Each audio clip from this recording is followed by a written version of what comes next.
In this lecture, I will discuss basic concept of T cell receptor. So you have to first remember a T cell receptor present in a T cell.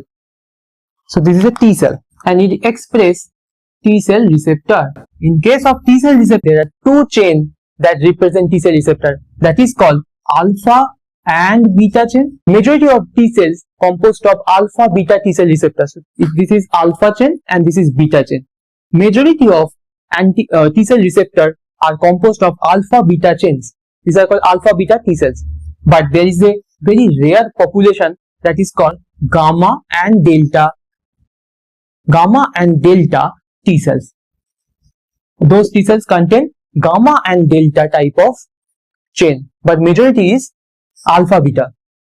Approximately 0.5% cells are gamma delta type and 99.5% cells are alpha beta cells. So I will discuss about these cells, alpha beta, the majority of T cell receptor. Each and every T cells in our body, there are 1 million or 10 million of T cells, but each and every T cell express a unique T cell receptor that can recognize a particular antigen. T cell express unique T cell receptor that recognize a particular or single antigen.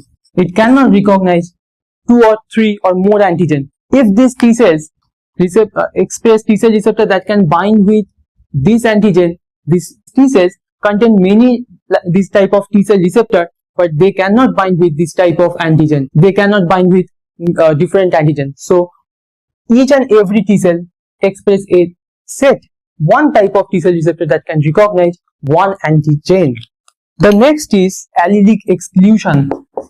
In our diploid cells, there are two sets of chromosomes, one from father and one from mother. If this T cell receptor, alpha and beta chain, is coming from father and mother simultaneously, alpha and beta chains are coming from father and from mother simultaneously.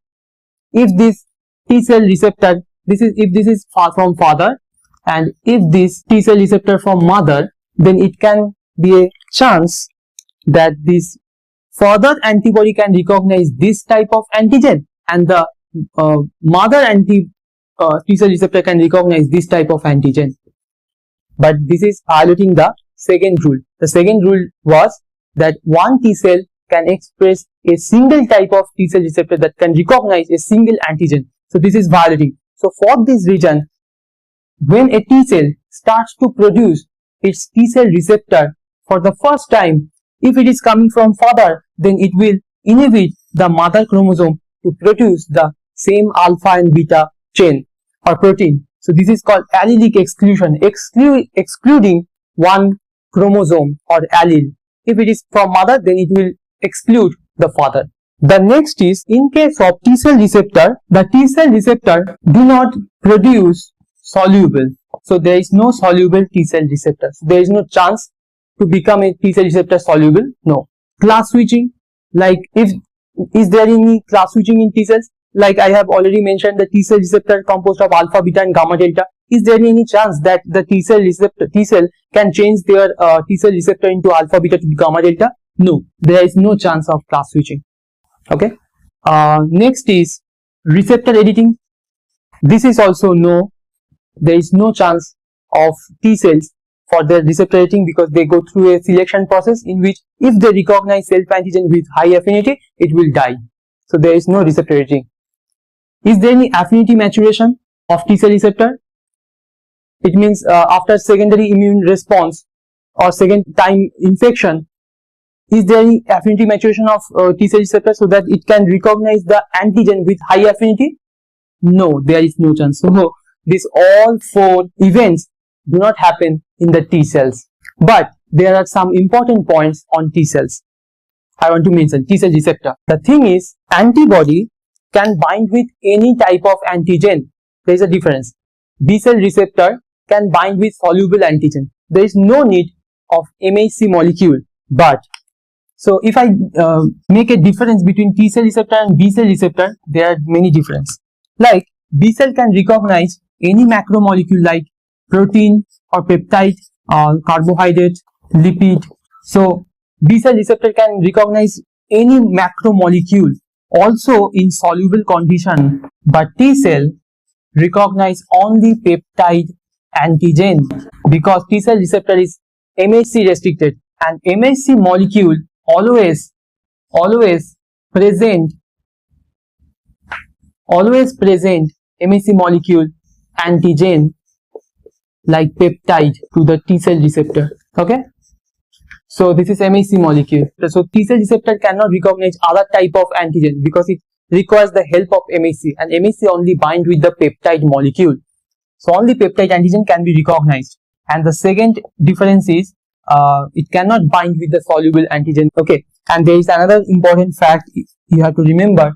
This B cell receptor or antibody can recognize conformational and linear antigenic determinant or epitope.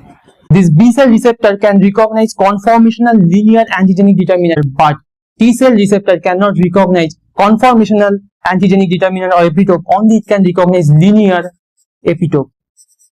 Epitope means region of antigen, a region of antigen that can be actually recognized by B cell receptor or T cell receptor. If this is a total antigen, maybe this portion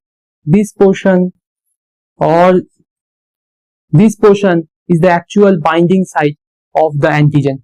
The whole antigen is not the binding site of our T cell receptor or B cell receptor. This epitope, this small portion of the antigen is called epitope, that is actually responsible for the binding of T cell receptor and B cell receptor.